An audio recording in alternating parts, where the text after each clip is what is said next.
Definitely তারা দাবিদার, তাদের ক্যাপাবিলিটি অনেক বেশি। আমি যখন বাসা থেকে আফগানিস্তান সিরিজও দেখেছি, এটাও আমার জন্য কষ্টদায়ক। প্রথমত অ্যাজ এ প্লেয়ার যখন আপনি ম্যাচ খেলবেন এটা কষ্টদায়ক, নট অনলি যে এশিয়া কাপ।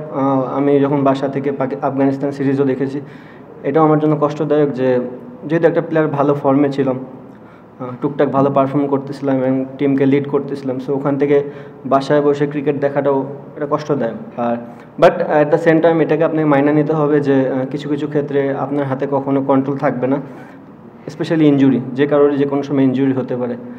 আর টিম হিসাবে আমি যেটা বলবো, স্টিল আমি মনে করি যদি ওয়ার্ল্ড ক্রিকেট ডমিনেট করতে চাই আমাদের অনেক জায়গা পূরণ করতে হবে, আমরা সেগুলো নিয়ে কাজ করছি। এবং যেহেতু ভালো ক্রিকেট খেলতে সেটা ভালো দিক, বাট আপনি যদি টপ টিমগুলোর সাথে কন্টিনিউ বেসিসে ভালো রেজাল্ট করতে চান, তাহলে আমাদের যে যে জিনিসগুলো ল্যাকিংস আছে অ্যাজ এ ক্যাপ্টেন আমি জানি, সো আমরা ওই জিনিসগুলো নিয়ে আমরা কাজ করতেছি এবং হোপফুলি যে বিফোর ওয়ার্ল্ড কাপ এই জিনিসগুলো নিয়ে কন্টিনিউ কাজ করার চেষ্টা করবো যতক্ষণই সময় পাবো। প্লেয়ারদের ক্ষেত্রে যেটা হয়, ফরম্যাট টু ফরম্যাট অনেক কিছু ভ্যারি করে। তারা ওয়ানডে সিরিজ হেরেছে, বাট তাদের কিন্তু এই ফরম্যাটে খেলে তারা অভ্যস্ত, টি20 ফরম্যাটে। আমি এটা অলওয়েজ বলি যে তাদের ক্যাপাবিলিটি অনেক বেশি। Gold's Gym across 30 plus countries with over 700 plus locations worldwide. Train anywhere, belong everywhere. বিশেষ করে শর্টার ফরম্যাটে ডেফিনেটলি তারা দাবিদার, ভালো টিম এখানকার জন্য। বিকজ আমরা সবাই জানি যে চিটাগাং একটু ব্যাটিং ফ্রেন্ডলি উইকেট হয়, এটা নর্মাল, মানে যতদিন ধরে আমি খেলি।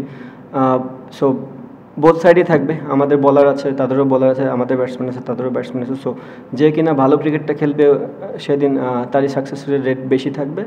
অ্যান্ড দেখেন, মিরপুরের বিষয়টা আমি বলতে পারবো না, বাট চিটাগাংয়ে আমরা আশা করতে পারি যে ভালো উইকেটে এবারও হবে।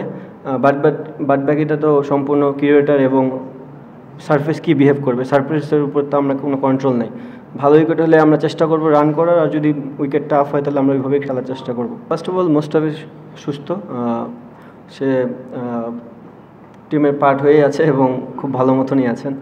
আর সেকেন্ড যে জিনিসটা বলেন যে স্পিনারদের ক্ষেত্রে আসলে আপনি যখন টাফ উইকেটে তাদেরকে রেগুলার বোলিং করাবেন, সেখান থেকে আসলে ধারাবাহিকতা তৈরি হবে। আপনি যদি রেগুলার জানেন যে আমি যে উইকেটে বল করবো ওখানে হেল্প থাকবে, আসলে খুব একটা চ্যালেঞ্জ থাকে না। সো চেষ্টা করব যে আমরা এখানে খেলার জন্য, যে এই জন্যই, বিকজ আমি যেটা বললাম যে আমাদের হাতে বেশি একটা সময় নেই ওয়ার্ল্ড কাপের আগে, সম্ভবত এখানে 3টা আর আয়ারল্যান্ড 3টা। তো আমরা চেষ্টা করব খুব ভালো ক্রিকেটে খেলার জন্য এবং যেখানে যেন সবাই চ্যালেঞ্জ ফিল করে জিনিসটাতে।